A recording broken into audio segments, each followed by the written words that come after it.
Good evening friends, आप सभी लोगों का मेरे यूट्यूब चैनल पर एक बार फिर से स्वागत है। गाइस, जैसा कि आप लोग जानते हैं, मैंने रिजिड डायनामिक्स के ऊपर एक लेक्चर सीरीज स्टार्ट की है। इसका फर्स्ट लेक्चर मैंने कल अपलोड किया था, जिसमें मैंने डी अलेम्बर्ट प्रिंसिपल को प्रूफ किया था।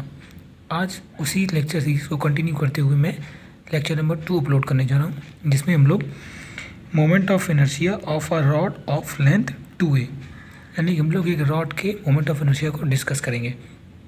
तो गाइस, इसमें आपके दो पार्ट होंगे। एक, a line passes through its one end and perpendicular to the rod.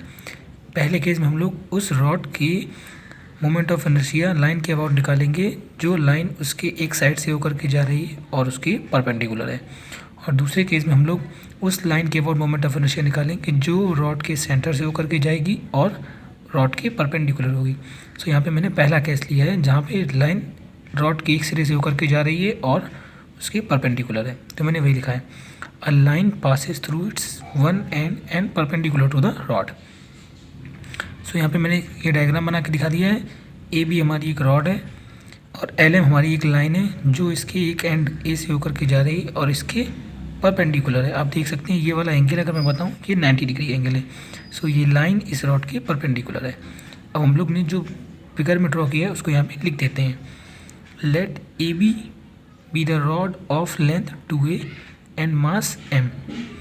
Suppose lm, ये वाली line, be a line which passes through end a, एक लाइन lm है जो end a से होकर के जा रही है and perpendicular to the rod, और इस रॉड के क्या है, परपेंडिकुलर है। ठीक है, we have to find moment of inertia of the rod about lm. हम लोगों को इस रॉड का मोमेंट ऑफ इनर्शिया इस लाइन के अबाउट फाइंड आउट करना है। सो गाइस, जैसे कि आप लोग जानते हो कि किसी भी बॉडी का मोमेंट ऑफ इनर्शिया किसी लाइन के अबाउट निकालने के लिए हमारे पास दो चीज़ें भी मालूम होनी चाहिए। पहला, उस बॉडी का मास, और दूसरा उस बॉडी की उस लाइन से परपेंडिकुलर डिस्टेंस। सो मैं अगर यहाँ पे बात करूँ, मुझे इस रॉड का मास m मालूम है, बट क्या इस रॉड की इस लाइन से परपेंडिकुलर डिस्टेंस मुझे मालूम है? नहीं मालूम है। क्यों? क्योंकि भाई इस रॉड की इस लाइन से डिस्टेंस यहाँ पर 0 है, यहाँ पर कुछ है, यहाँ पर कुछ है, यहाँ पर कुछ है, अलग अलग है। क्योंकि इसका जो मास है वो इसकी लेंथ में एक समान रूप से डिस्ट्रीब्यूटेड है। तो इसके लिए मैं क्या करूँगा, मैंने क्या किया भाई, इस रॉड के एंड ए से एक्स डिस्टेंस पर एक एलिमेंट पी क्यू मान लिया जिसकी लेंथ कितनी है, डेल एक्स है। सो पहले मैं इस एलिमेंट पी क्यू का मोमेंट ऑफ इनर्शिया इस लाइन के अबाउट निकालूंगा और जो मुझे मोमेंट ऑफ इनर्शिया मिलेगा उसको मैं 0 से लेकर के 2a तक इंटीग्रेट कर दूंगा। सो मुझे उस पूरी रॉड का मोमेंट ऑफ इनर्शिया इस लाइन के अबाउट मिल जाएगा। ठीक है, तो इसके लिए मैंने क्या किया, for this we take an element P Q. हमने एक एलिमेंट पी क्यू कंसिडर कर लिया सच दैट, किस तरीके से कि मास ऑफ पी क्यू का मास मैंने कितना मान लिया है, del m, and length of P Q is equal to del x. और मैंने पी क्यू एलिमेंट का मास डेल एम माना है और लेंथ डेल एक्स मानी है। अब क्या मुझे इस डेल एम का मान मालूम है? नहीं मालूम है। सो उसके लिए हम क्या करेंगे, इस रॉड का मास पर यूनिट लेंथ निकालेंगे, मतलब इस रॉड में पर यूनिट लेंथ में कितना मास डिस्ट्रीब्यूटेड है। तो वो जो मास निकलेगा पर यूनिट वाला, उसमें हम लोग इस रॉड की जो हमने पार्ट लिया है पी क्यू, उसकी लेंथ डेल एक्स का प्रोडक्ट कर देंगे। सो हमें इस पी क्यू एलिमेंट का मास मिल जाएगा। सो मैंने वही लिखा है। Now mass per unit length of the rod, इसको मैंने रो से डिनोट कर दिया है, तो rho is equal to mass upon length. और भाई रॉड का मास कितना है, m, और लेंथ कितनी है, 2a। So mass per unit length rho is equal to m upon 2a, यानी कि पर यूनिट लेंथ में इतना मास डिस्ट्रीब्यूटेड है। लेकिन हमें तो पी क्यू एलिमेंट का मास चाहिए। सो हम क्या कर देंगे, then mass of P Q, यानी कि पी क्यू का मास कितना हो जाएगा, del m is equal to mass per unit length into length of P Q.